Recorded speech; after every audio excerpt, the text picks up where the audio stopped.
Ouais, il est potox, c'est Antox, et bienvenue dans cette nouvelle vidéo consacrée à la critique de l'épisode 27 de la 3e saison des 50. Et finalement, eh bien, on a eu ce que j'avais prédit à l'épisode dernier, c'est-à-dire qu'il ne s'est pas passé grand-chose encore une fois. Alors, j'ai été content de la part de la prod, quelque part, parce que du coup, ils ont mis plus d'éliminés que ce que j'aurais pu croire. Il s'est passé pas mal de choses pendant l'épisode. Donc ça, c'était plutôt divertissant, entre guillemets. Pourquoi je dis entre guillemets? Parce que, eh bien, on s'est un peu foutu de ta gueule en te faisant croire des choses qui finalement ne sont pas arrivées exactement. Mais quand je dis pas arrivées, c'est pas genre à un vote près. Non, c'était vraiment très très large derrière. Et encore une fois, on t'a fait croire que il allait se passer un truc, sauf que c'était déjà joué d'avance en fait. Donc on t'a vendu du vent, on t'a vendu du vent exactement comme avec Amine, exactement comme quelque part avec l'interview d'hier, mais ça en même temps je m'y attendais, c'était gros comme une maison en même temps. Donc épisode décevant. Il s'est passé des trucs, mais épisode décevant. Donc pour faire quand même la review rapide de cet épisode, alors les nominés c'était Cass, forcément ça on connaissait puisque c'était la chef d'équipe. Et Eddie a décidé de choisir contre toute attente, personne ne s'y attendait je pense, Joy, Lou et Kim. Donc 3 meufs que tout le monde s'en fout. Enfin, quand je dis tout le monde s'en fout, c'est dans le sens où elles sont pas dans les alliances, elles sont pas dans les histoires, elles ont pas de problème, elles veulent pas jouer. Enfin, en tout cas, les personnes qui sont avec elles ou contre elles, s'ils perdent, ils s'en foutent en fait. Donc t'as vraiment eu 3 personnes dont on s'en battait royalement les couilles. À partir de là, tu savais déjà une chose, tu savais que Cassandra allait revenir. Moi, c'était ça en fait que je me suis dit. Au final, il s'est passé un truc avec le montage, j'y reviendrai après. Mais voilà, moi je partais déjà sur ça. Moi je partais déjà sur ça. Alors déjà, ça j'étais assez surpris, mais du coup c'est vrai que le lion l'avait précisé, mais c'est une petite subtilité qui est quand même, non négligeable. Puisque en fait, je pensais que Jordan n'allait pas pouvoir utiliser son pouvoir, étant donné qu'il a perdu, ça me paraissait logique. Sauf qu'en fait, il a pas été sur le banc des nominés, il a pas été en danger. Là, il a perdu le jeu, certes, mais il est pas en danger. Ce qui signifie que en fait, le Jordan, eh bien, il a quand même pu utiliser son pouvoir. Bah oui, puisque finalement il était pas... C'est vrai que c'est une petite subtilité que j'avais pas trop calculée, mais en fait le lion l'avait dit, il fallait qu'il soit sur le banc des nominés pour ne pas pouvoir utiliser son pouvoir. Donc s'il était pas sur le banc des nominés, il pouvait l'utiliser. C'était ce que le lion avait dit, et c'est totalement vrai en fait. Donc voilà, tu as un Jordan qui a perdu le jeu, mais malgré le fait qu'il ait perdu le jeu, eh bien, il a quand même pu éliminer quelqu'un. Donc ça c'était quand même assez drôle. Alors tu voyais les 4 personnes, tu te disais qui va-t-il éliminer? Est-ce qu'il va éliminer Cassandra alors que Simon qui est dans son alliance est en couple? Est-ce qu'il va éliminer Lou que tout le monde apprécie? Est-ce qu'il va éliminer Kim qui est une grande figure emblématique par rapport aux Marseillais, par rapport quelque part aux Ch'tis également, parce que j'imagine qu'elle a fait des aventures en tout cas avec les Ch'tis? Ou est-ce qu'elle va éliminer Joy, qu'elle ne connaît pas, que personne ne connaît, que tout le monde s'en va les couilles, hormis l'alliance de Sephora, etc. Bien évidemment, la chambre, et encore, il y a eu des problèmes quand elle a voulu sauver sa sœur et qu'elle a demandé de l'aide à Enzo, pardon. Donc à partir de là, tu savais qui allait être choisi, et ça a pas loupé, puisque c'était Joy qui a été éliminé directement par Jordan. Donc aucune surprise déjà à ce niveau-là. Il y avait aucune surprise déjà par rapport aux 3 personnes que Eddie allait choisir. D'ailleurs Eddie il a dit lui-même qu'il voulait pas se mouiller, donc là de toute façon on l'a vu, donc ça sert à rien de le dire, on le sait, on l'a très bien compris. Et puis on est passé à la cérémonie des votes, donc il y avait que 3 personnes en gros qui étaient nominées. Alors par contre on est passé rapidement sur la cérémonie des votes, on n'est pas resté un petit peu dans le salon comme c'est à l'accoutumée, ce qui était étonnant parce que moi je m'attendais à avoir une séquence comme ça, au final on l'a pas eu. Enfin tant mieux, je la réclame pas, loin de là, mais ça m'a fait quand même un petit peu bizarre. Donc preuve en est que en fait ils auraient pu ne pas les mettre en fait. À chaque fois qu'ils nous montrent des séquences de salon, c'est uniquement pour meubler en fait. On le sait que c'est uniquement pour meubler. Au moins là, ils se sont abstenus. Donc ça c'est quand même déjà plutôt cool. Et donc on est passé très rapidement à la cérémonie d'élimination, comme je te l'ai dit. Et voilà, c'est là où je tiens quand même, entre guillemets, à féliciter la prod. Est-ce que c'est vraiment... est-ce que ça nécessite vraiment des applaudissements? Je sais pas. Mais moi je pensais qu'il y allait avoir 2 sauvés. C'est-à-dire qu'il y aurait personne, il y aurait même pas eu de dilemme. Bon, il y en a pas trop hein, déjà avec les personnes qui sont sur le banc, mais voilà, au moins il y aurait eu plus de la moitié. Moi j'espérais qu'il y en avait quand même un seul qui soit sauvé pour avoir plus de la moitié d'éliminés. Et finalement c'est ce qui s'est passé. Au début moi je craignais vraiment que ce soit l'inverse, que voilà il y ait 2 sauvés. En fait je me suis dit bah s'il y a 2 sauvés ça limite même pas la peine de regarder l'épisode hein. T'as même plus l'espoir que tu peux avoir en fait. Donc autant bâcler l'épisode. Au final ça n'a pas été le cas, ils ont quand même mis un sauvé. Bon après un sauvé sur 3 nominés franchement c'est tellement pauvre. Vraiment il y a de moins en moins d'éliminés. On sent qu'ils veulent étirer en longueur hein. On sent que cette saison ils veulent mettre 60-70 épisodes. Je sais pas combien d'épisodes ils ont prévu, mais bon là ils sont combien là? Là ils sont encore 27 hein. 27, on a l'épisode 27 justement. Donc ils sont même pas à la moitié.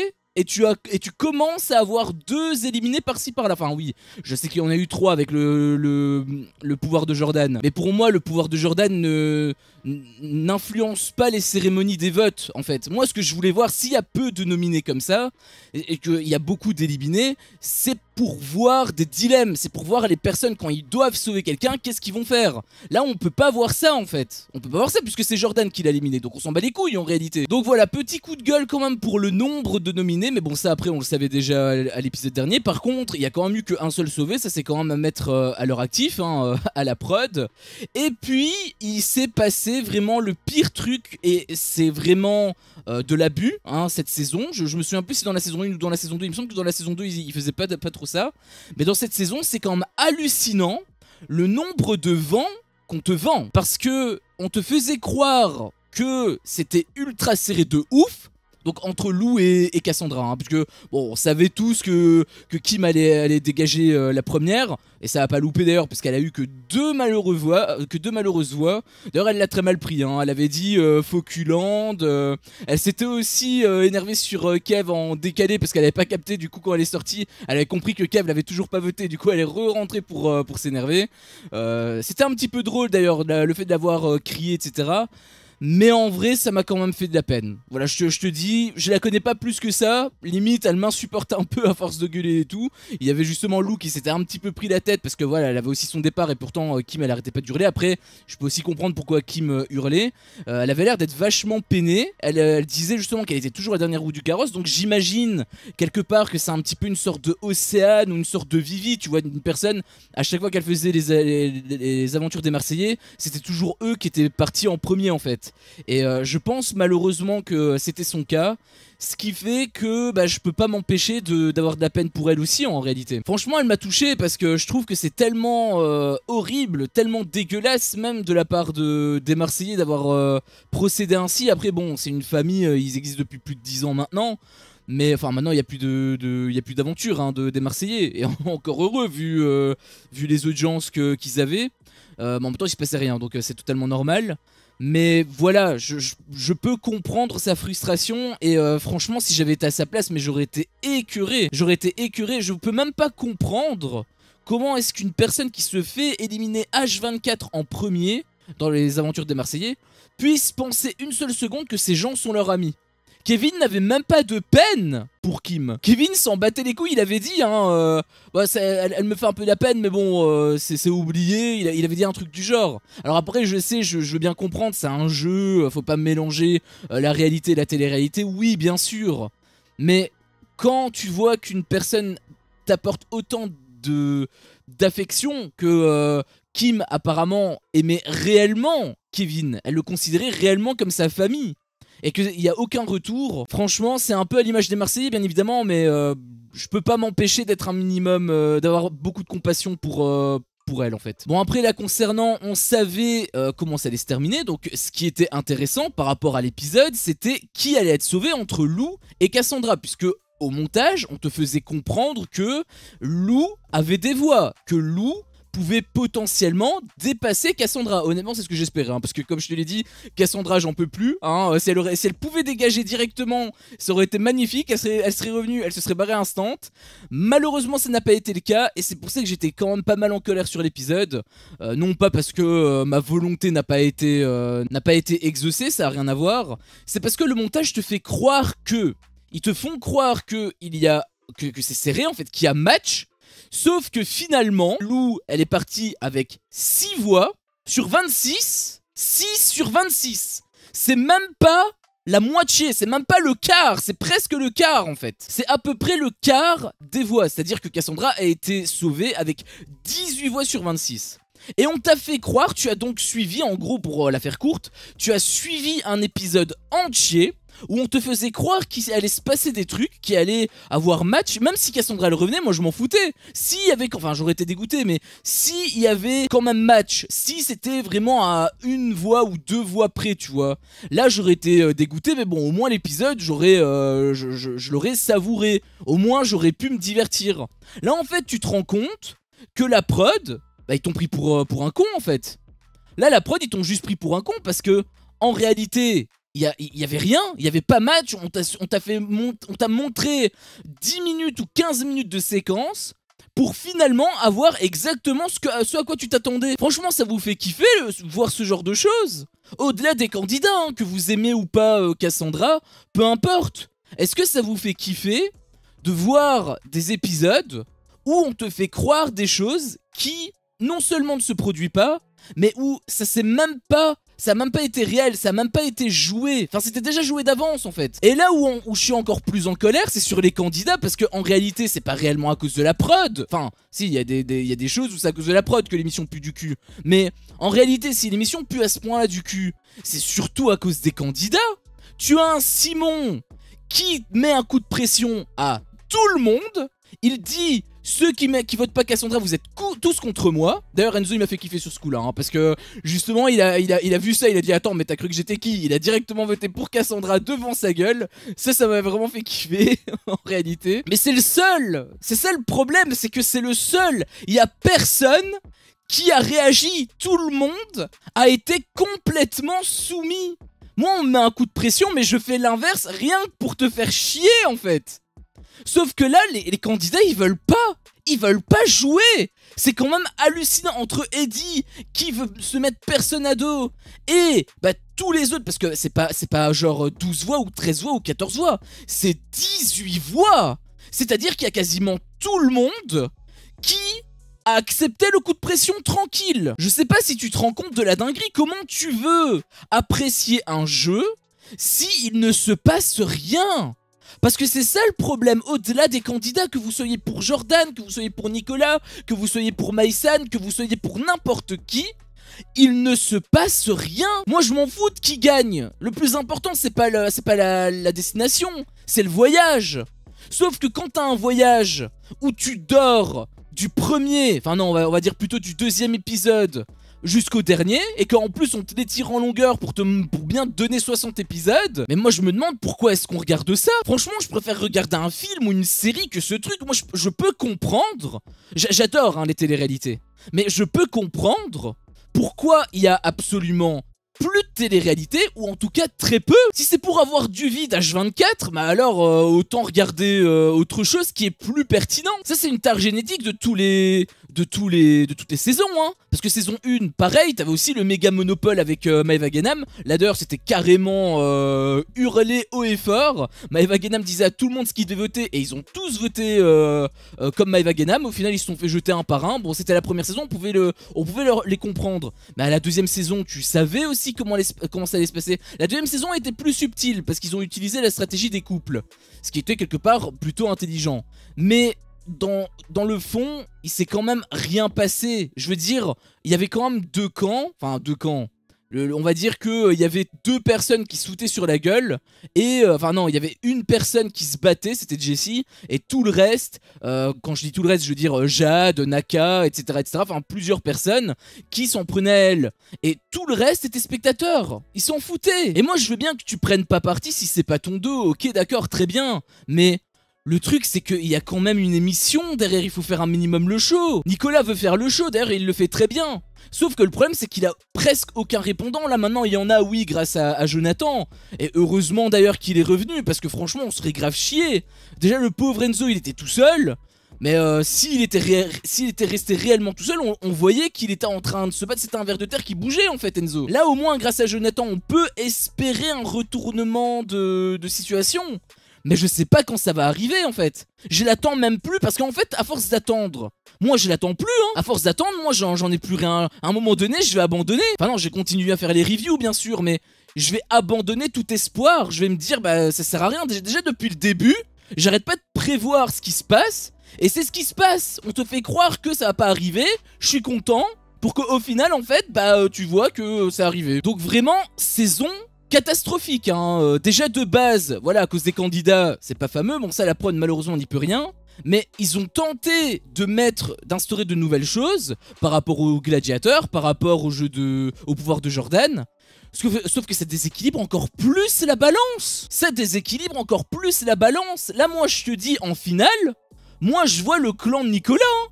Nicolas, Simon, Kevin, Jordan, je les vois là en finale honnêtement. Et si c'est réellement ce qui se passe, mais ça n'a plus aucun intérêt de le regarder. On n'a plus aucun intérêt de le regarder.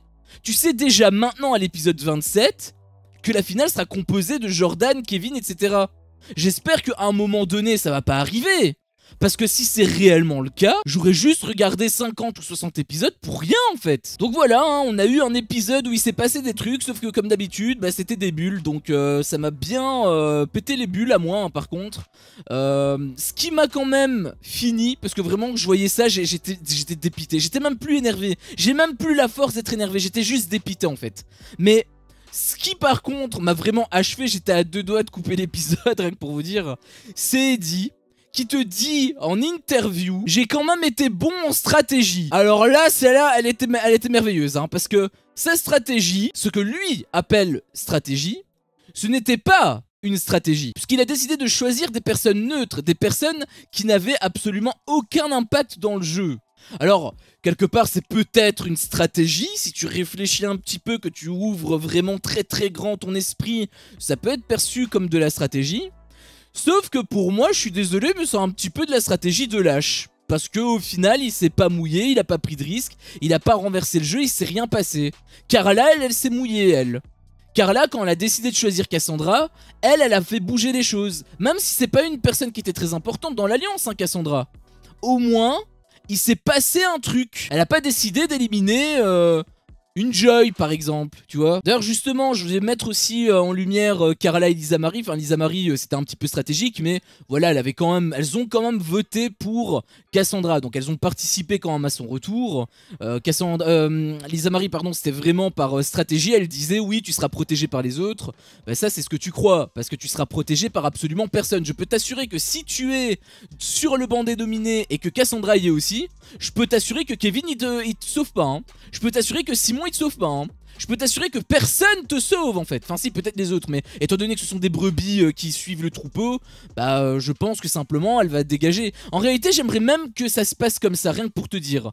Vraiment pour dire la stratégie qui ne sert absolument à rien. Après leur voix n'aurait rien changé hein, parce que ça aurait été 16 contre 8 hein, admettons elles votaient toutes les deux pour Lou. Ça aurait été 16 contre 8, ça aurait été quand même un massacre. Il n'y aurait pas eu de match. Donc voilà, hein, extrêmement dégoûté de ce jeu hein, enfin pas de ce jeu mais de cette cérémonie d'élimination où il se passe strictement rien. Jamais, il se passe jamais rien. On me dit qu'il y en a qui sont contents et tout, bah je vous envie beaucoup parce que je trouve qu'il se passe rien en fait. Je me fais chier. Voilà, je vous le dis honnêtement. Moi je me fais grave chier. Alors l'épisode s'est quand même conclu sur un petit truc. Et encore vraiment c'était un cliffhanger mais qui fait tellement pitié. Puisque en gros on voyait un rapprochement entre Sephora et Jonathan. Jonathan que j'aime beaucoup hein. Plus on le voit, plus je le kiffe le Jonathan. Je parle dans sa personnalité, je parle pas dans le jeu. Je parle vraiment par rapport à sa personnalité. Et du coup, bah voilà, il parlait à Sephora, il discutait, etc. On sentait qu'il y avait une petite connexion, peut-être que ça allait plus loin. Honnêtement, je préférais que ça aille plus loin avec lui, parce que le Nicolas, justement, on le voyait, il était jaloux, bon, c'est censé être mignon, mais je peux pas avoir de compassion pour une personne qui a juste dégagé la meuf sans même lui demander « Est-ce que tu veux sortir avec moi? Est-ce que je peux t'embrasser ?» Un truc. Il a rien demandé du jour au lendemain, hop, ou alors ça n'a pas été montré encore une fois, mais moi je me fie à ce qu'on voit. Du jour au lendemain, il a dégagé Sephora, et maintenant il fait le mec jaloux. J'ai un peu peur que ça se transforme en Lisa Marie et les histoires, hein, ce truc. Ça me ferait vraiment chier, parce que, bah, encore une fois, au-delà d'histoires d'amour, parce qu'il faut des histoires d'amour, ça reste des téléréalités. Mais sauf que quand c'est contradictoire à mort et qu'on tourne en rond, mais moi ça me pète les couilles en fait. Ça me pète les couilles en fait. Enfin bref, comme d'habitude, épisode où il s'est passé des trucs, sauf que ces trucs n'ont servi strictement à rien. On t'a fait croire que, mais pour rien. Donc je suis... En fait je n'ai même plus d'attente. Je pense qu'à chaque fois qu'il va se passer quelque chose, à moins que t'aies une source sûre, genre si t'as Enzo ou Jonathan, là c'est source sûre, ils t'auraient éliminé Jordan et toute la clique, tu vois, là c'était sûr à 100%.